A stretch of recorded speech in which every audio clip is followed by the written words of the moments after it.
This is Japan in the Middle Ages. There's constant warfare, and all the lands are ruined by destruction.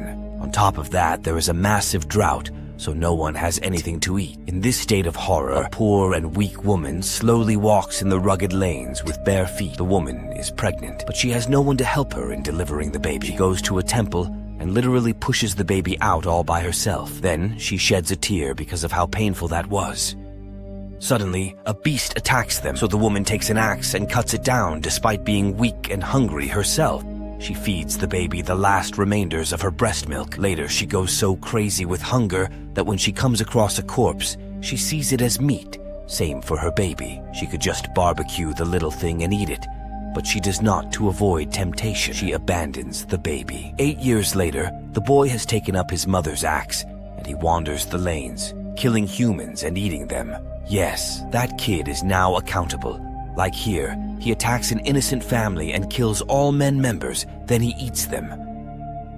One day, he comes across a helpless monk on a bridge, and he prepares to do his animalistic duties on him, but the monk is way too skillful for him, and he easily evades his attacks and disarms him. The monk realizes that the boy is a cannibal, and he does not even know how to talk like a normal human. He knocks out the boy and takes him to a cave. There, he cooks some good food for him, and the boy eats it up like a dog. The monk says that humans are not meant to kill each other, but to help each other. Then he gives the boy more food. In return, he forces the boy to recite his ancient Buddhist mantra. The boy manages to speak for the first time, even if it's just a mantra, which he does not understand. Then the monk gives him the food and gives him the name Asura. The monk continues on his journey, and Asura follows after him. Later, a man named Sachiro and some kids are taking a log to their village. One of the kids drops from fatigue, so Asura rushes to eat him, but Sachiro kicks him away. But a huge bird attacks the unconscious boy, so Asura fights the bird and sends it away. In return, Sachiro gives him a bit of food. The other kids say he's like a dog, and Sachiro and the boys continue taking the log. They have to pass another village, but some kids throw rocks at them and demand payment to let them pass. Sachiro has nothing to pay them with, so the boys throw more rocks at them. One of those rocks accidentally hits Asura, who was following in the back. Asura becomes absolutely furious. When he goes full berserk mode, he chomps down the boy's neck like it's a nice cheeseburger. But turns out the brat that Asura killed was actually the only son of that village's lord. The lord comes to the scene with his guards and demands to know who did this. When he finds out that it was Asura, he chases after him all over the village and into the hills. The lord catches up to him, but Asura claims onto him, and he bites his neck as well. Then they fight near the edge of a cliff, and Asura actually falls off it. But he survives because he falls on heaps upon heaps of corpses. But he's still injured and cannot walk properly. One day, a beautiful villager named Mukasa finds Asura bleeding in the river. Mukasa takes him to an abandoned hut and puts a red-hot poker on his wounds to stop him from bleeding. Then she bandages him and feeds him rice cakes. Mukasa continues to take care of Asura, bringing him food and drinks in secret every time Asura recites the mantra that the monk taught him before eating.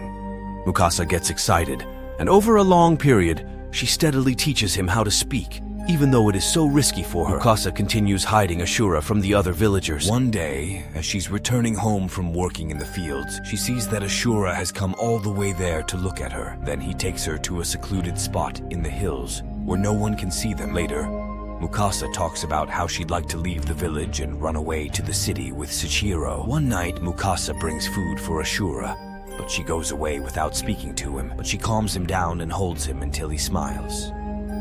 Later, she cooks for him and then goes back home to Sachiro, who is waiting for her. Later, it starts to rain, and Asura goes to look for Mukasa. He finds her with Sachiro in his secluded hut. As they are discussing their plans to run away from this village, Asura gets jealous, so he takes the axe that is outside and goes in. He jumps in and hits Sachiro, injuring him. Then Asura starts hitting the ground out of frustration. Mukasa becomes angry with him and she screams at him, calling him a demon and everything. Asura becomes even sadder. He leaves the village while repeating the word demon. That night, a huge landslide comes down from the hills and destroys the entire village.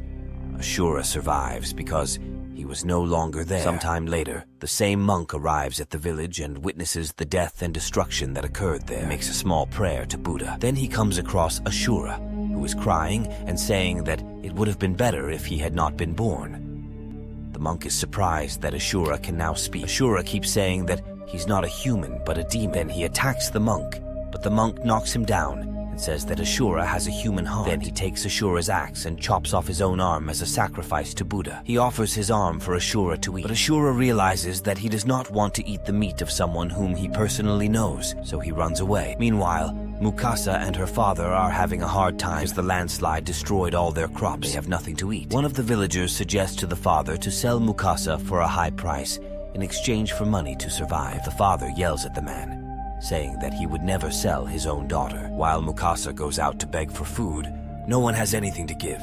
Even Sachiro can't help her. Over time, both Mukasa and her father become weak. They start dying. Sachiro tries to take some of the food from his group, but the other kids are hungry as well, and they fight him instead. Asura sees the difficult situation that Mukasa is in, so he goes and kills one of the horses from the Lord's house. He takes the horse meat to feed Mukasa. The Lord finds out that Asura is still alive and killing his horses. He calls all the villagers to hunt him. He offers a reward of lots of rice to whoever kills Asura. Okasa's father also prepares to join the hunt, but just then Asura himself enters their home and puts the horse meat in front of them. Both Wakasa and her father almost become mad with temptation, but Wakasa throws the meat away as she believes that it's human meat. Even when he says that it's horse meat, she does not believe him, but her father believes him. Asura gives him half the meat, which he devours raw.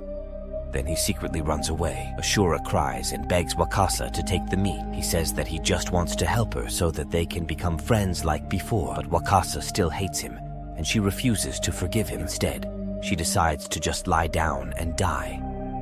Asura cries and says that he wants her to live, that she must live. Just then, the Lord arrives with all the villagers brought by Wakasa's father. So Asura rushes at them and dodges all their attacks, and he runs away into the forest. The whole village comes after him, and their torches light up the night. Asura ambushes many of the villagers and kills them one by one. The Lord comes after him solo, but Asura hides in the grass. Then he surprises the Lord and knocks him off his horse. The whole scene is set up like the final battle of Sakura, but it's less dramatic.